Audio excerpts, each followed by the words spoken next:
ওইটাও কেউ। তুমি ছাড়া জীবনের অর্থ কি? এরকম কথা অনেকেই বলে। আরে ভাই, মূল্য আছে জীবনে, অনেক মূল্য আছে। সে হয়তো তোমার জীবনে নাই, কিন্তু তোমার জীবনের অনেক মূল্য আছে। তোমার সাথে জড়িত আছে তোমার পরিবার, তোমার মা বাবা, ভাই বোন।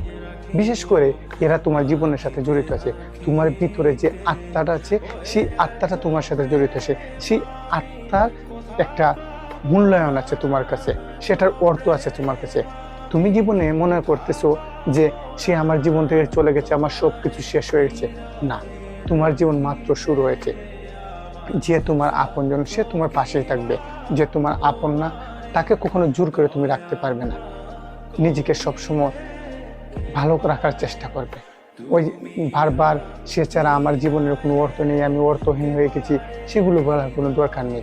তুমি তোমার জন্য বাঁচো, তুমি তোমার জীবনের জন্য বাঁচো, তুমি তোমার সন্তানের জন্য বাঁচো, তুমি তোমার পরিবারের জন্য বাঁচো। আর যদি তুমি তোমার পরিবারের জন্য বাঁচতে পারো, যদি নিজের জন্য বাঁচতে পারো, যদি নিজের প্রতি নিজে বিশ্বাস রাখো এবং স্পিরিট রাখো, তাহলে দেখবে তোমার জীবনে এইরকম মানুষের কোনো অভাব হবে না।